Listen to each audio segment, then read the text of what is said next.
अस्सलामुअलैकुम एवरीवन, कैसे हैं आप सब लोग। उम्मीद है खैरियत से होंगे। मैं हूं डॉक्टर हसीब और आप देख रहे हैं मेरा ऑफिशियल यूट्यूब चैनल। अच्छा जी, आज का व्लॉग जो है वो कुछ दिन के गैप से आ रहा है क्योंकि बीच में छुट्टी आ गई थी और इलेक्शंस जो हैं उनके बाद आज तीसरा चौथा दिन हो चुका है और ऑफिशियल रिजल्ट्स जो हैं वो अभी तक किसी हद तक आ चुके हैं, किसी हद तक नहीं आए। और पूरे मुल्क को पता है कि इलेक्शंस में इस बार क्या मजाक हुआ है और किस तरह पीटीआई ने क्लीन स्वीप किया है और किस तरह अब उनको क्लीन स्वीप को रिवर्स किया जा रहा है। ये बेटे लगा नहीं है अभी तक। बहरहाल जो पाकिस्तान के हालात हैं वो इस वक्त बहुत ज़्यादा आप कह लें कि फ़नी हुए में, एक मजाक चल रहा है मुल्क में और मजाक कुछ ऐसे है कि आप सबके सामने है कि किस तरह इलेक्शंस किए गए हैं। एक तो मुश्किल से इलेक्शंस हुए हैं और मेरा ख्याल है कि जिन इदारों ने इलेक्शंस इस बार कराए हैं ज़बरदस्ती, उनको भी नहीं आइडिया था कि इलेक्शंस के अंदर ये होने वाला है। बहुत से लोग कह रहे हैं कि नाउमीद हो चुके हैं कि हमें क्या फ़ायदा हुआ वोट देने का, हमारा वोट ज़ाया हो गया। ऑब्वियसली मैंने तो काफ़ी की थी, मेरा भी आप अगर पिछला व्लॉग देखें तो मैंने उसमें सारा दिखाया हुआ है कि मैं कितनी मुश्किल थी हमारे लिए पोलिंग स्टेशन पे जाने में क्योंकि वोट जो है वो हमारे बहुत दूर इन्होंने कर दिए थे ट्रांसफ़र। मेरा वोट जो है वो तकरीबन घर से कोई 40-50 किलोमीटर दूर मेरा पोलिंग स्टेशन था और वहाँ का जो रास्ता है वो भी बड़ा मुश्किल था। टूटी फूटी रोड थी, बीच में कई गलियाँ जो थी वो पानी से ब्लॉक हुई हुई थी, कई जगह जो है वो कूड़े से ब्लॉक हुई हुई थी। एक जगह पे तो एक गाड़ी जो थी उसका टायर इवन गटर में फंस के जो था वो फट चुका हुआ था। तो इस किस्म के इन्होंने इलाकों में लोगों को भेजा और असल में इसका मकसद यही था कि वोटर्स को जो है वो तंग किया जाए उनका जो मोराल है वो डाउन किया जाए, उन्हें डराया जाए। लेकिन इस बार लोगों ने जो है अनएक्सपेक्टेडली जो डर था वो बिल्कुल ही ख़त्म कर दिया। मुझे लग रहा था वैसे कि पंजाब में जो वोटर्स हैं वो नहीं निकलेंगे और जो टर्न ओवर है वो बड़ा कम रहेगा, लेकिन इस बार टर्न जो है वो पिछले सब रिकॉर्ड्स जो है वो तोड़ गया और जितने ज़्यादा लोग इस बार निकले हैं वोटिंग के लिए, मेरा ख्याल है पहले कभी इतने निकले होंगे और लोगों ने बेहद वोट दिए हैं पीटीआई को। मैं जो जिन जगहों का मैंने देखा है वहाँ पे ऐसी ऐसी जगह जहाँ पे पहले कभी पीटीआई को वोट पड़े भी नहीं है, वहाँ पे भी जो पीटीआई के एमपीए और एमएनए वगैरह थे वो 30-40 हज़ार की जो लीड थी उससे जा रहे थे। और लोगों को इस चीज़ का अब बिल्कुल एहसास हो जाना चाहिए कि उनका जो वोट है वो एक तो बिल्कुल ज़ाया नहीं गया। दूसरा एक चीज़ अब ये जहन में रख लें कि जो सबसे बड़ी पावर है, सुप्रीम पावर जो है वो जो अवाम का वोट है उसी की है, क्योंकि इन्होंने सारे हरबे आजमा के देख लिए हैं, हर किस्म के इन्होंने ट्रिक्स करके देख लिए हैं। लोगों को डराया धमकाया, जेलों में डाला, मारा पीटा, झूठे केसेस किए। इवन पीटीआई की तो क़यादत भी कोई नहीं थी, सारे जो पीटीआई के बड़े लीडर्स थे वो तो इनकी कैद में थे और ना उनको कैंपेन करने दी, ना ही उनको कोई ऑफिस बनाने दिया। मैं देख रहा था कि जहाँ जहाँ पीटीआई के जो लीडर्स भी नहीं थे, जो बल्कि सिर्फ सिंपल से एमएनए और एमपीए बेचारे जो खड़े होते थे उनको भी पकड़ के ले जाते थे, जेल में डाल देते थे। और कई जगहों पे ऐसे हुआ है कि एमएनए और एमपीए जो हैं वो अपनी ज़रा भी कैंपेन नहीं कर सके। इलेक्शन से एक दो हफ्ते पहले उनको ले गए हैं, लेकिन उसके बावजूद भी उन्होंने वहाँ पर जो है वो क्लीन स्वीप किया। अब सीन ये हुआ है कि जी इलेक्शन कमीशन को और पीडीएम को और उनके हैंडलर्स को ये अंदाज़ा ही नहीं था कि इस इलेक्शन के अंदर कितना ज़्यादा टर्नओवर होगा। और शुरू से मुख्तलिफ किस्म के जो हमारे व्लॉगर्स हैं और जो टीवी शोज़ में लोग आके बता रहे हैं कि जो सबसे मेन चीज़ है वो यही है कि आप लोगों ने वोट कास्ट करना है, और वही हुआ है। वोट कास्ट जो है वो बहुत ज़्यादा हुआ है इस बार टर्नओवर इतना ज़्यादा था कि उन लोगों को धांधली करने में भी कम से कम 3-4 दिन लगे हैं। वरना ऐसे होता था कि एक दिन इलेक्शन हुआ है, अगले दिन जो है वो ऑफिशियल नताइज आ जाते थे। इस बार ऑफिशियल नताइज ही नहीं आ पा रहे। वो रोज़ चैनल पे किसी ना किसी हल्के का कोई ना कोई मसला निकाल देते हैं और कभी काउंटिंग हो रही है, कभी रिकाउंटिंग हो रही है, कहीं पे केस हो रहा है। बिल्कुल जिस तरह हमारा इकबाल टाउन में सलमान अकरम और ओन चौधरी का मुकाबला था। सलमान अकरम जो थे वो बिल्कुल क्लियर लीड से जो थे वो जीत रहे थे, अच्छी खासी लीड थी यहाँ पे। लेकिन ओन चौधरी ऑब्वियसली एक लोटा टाइप बंदा है और उसको जिताना था इन्होंने, तो उन्होंने इलेक्शन जो है वो डिले किए हैं और ओन चौधरी के जो वोट्स हैं वो ज़्यादा कर दिए हैं। वरना क्लियरली सबको पता था कि टर्नओवर जो है वो सलमान अकरम का ज़्यादा है। सलमान अकरम क्योंकि एक बड़े पावरफुल लॉयर है तो उनका केस फ़ौरन चला गया अदालत में और रिकाउंटिंग भी हो गई और सारा कुछ चेंजेस हो रही हैं और मेरा ख्याल है कि जो सलमान अकरम है वो वापस आ जाएंगे अपनी सीट के ऊपर। तो इस तरह की हरकतें जो हैं इन्होंने बहुत से इलाकों में की हैं। अब कई इलाके ऐसे हैं जहाँ पे बड़े सिंपल से MNA और MPs हैं, किसी की अप्रोच नहीं होती इतनी, तो उनके केसेस जो हैं वो फिर नहीं लगते। बहरहाल इन्होंने धांधली तो बड़ी ज़बरदस्त की है।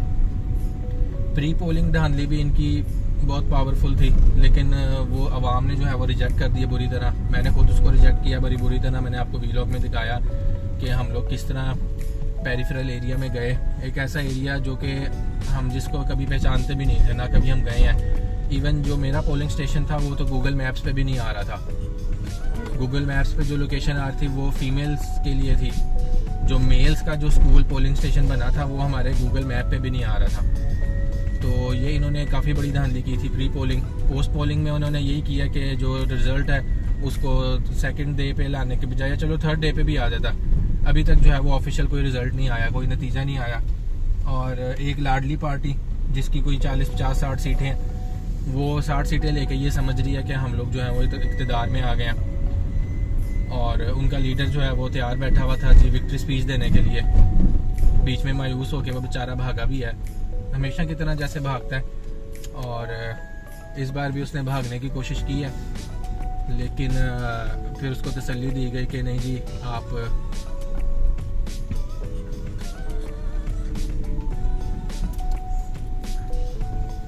मैं ज़रा बेटे को ड्रॉप कर लूँ। चले बेटे, स्कूल आ गया।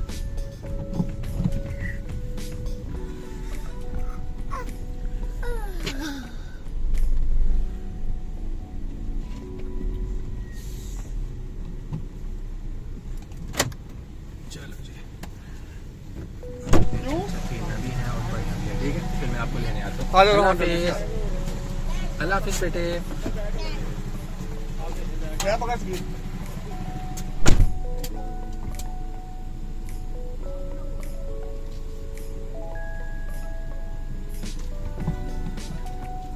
अच्छा जी, तो इलेक्शन की बात हो रही थी और इस बार जो इलेक्शंस हैं वो बहुत ही अनएक्सपेक्टेड थे। इवन मैं खुद नहीं इतना एक्सपेक्ट कर रहा था कि इतना ज़्यादा टर्नओवर होगा।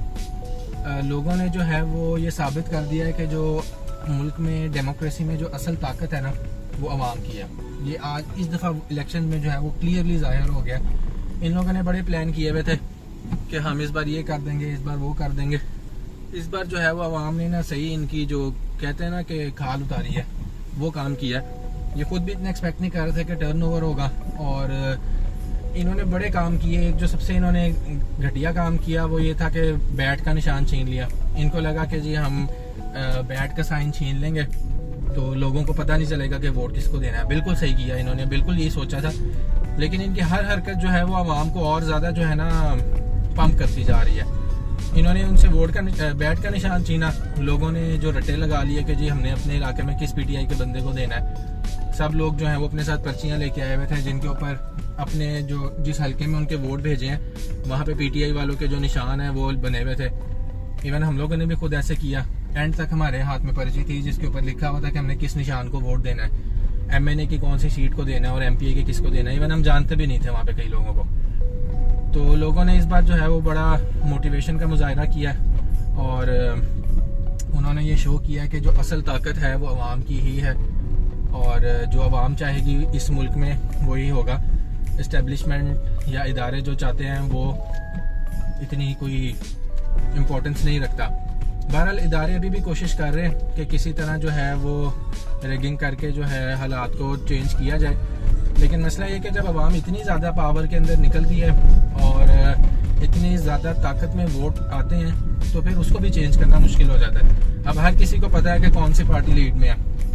ये लोग जितनी मर्जी चेंजेस कर लें, जितनी मर्जी रेगिंग कर लें, जितनी मर्जी धांधली कर लें, हर किसी को पता है कौन जीता है। सिर्फ ढीठ बन के और अपनी ताकत को शो करके ये लोग अब ये हरकतें कर रहे हैं, लेकिन ये हरकतें भी इतनी देर चलने वाली नहीं है। इसलिए जो लोग वोट डाल के आए हैं वो अब हिम्मत ना हारें, ना उम्मीद हारें।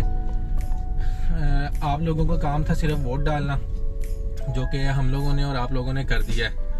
अब जो असल काम रह गया है वो अब आगे होने वाला है। ये लोग जितना मर्जी चेंजेस कर लें, हर दफ़ा जो है जो भी ऑर्डर देंगे उसके खिलाफ कोई ना कोई कोर्ट में जो है वो अपील कर देगा। हर ऑर्डर जो है उसको ऊपर स्टे लिया जा सकता है और उसमें चेंजेस हो सकती हैं। अच्छा जी, आज पार्किंग ज़रा मुश्किल से मिलनी है।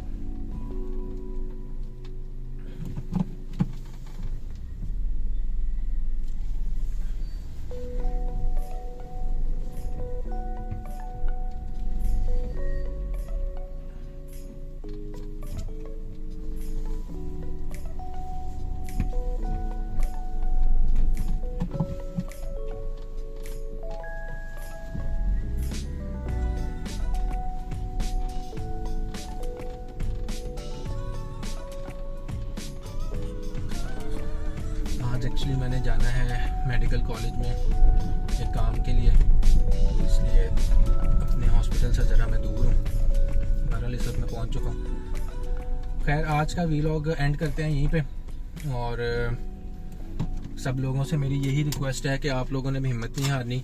जिस तरह आप लोगों ने इस बार अपने वोट की ताकत का और अवामी ताकत का मुजाहिरा किया है, हमेशा से हम लोगों ने इसी चीज़ का मुजाहिरा करना है।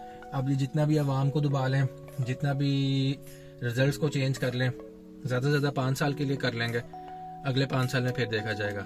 इस बार जो 2 करोड़ नए यूथ आए हैं उन लोगों ने साबित कर दिया है कि वो ना किसी से डरते हैं और जो असल ताकत है वो वोट की है। बहरहाल कमेंट्स में मुझे ज़रूर बताएं आप लोगों की क्या राय है। इंशाल्लाह मिलते हैं कल एक नई वीडियो के साथ। मुझे इजाज़त दीजिए। अल्लाह हाफिज़।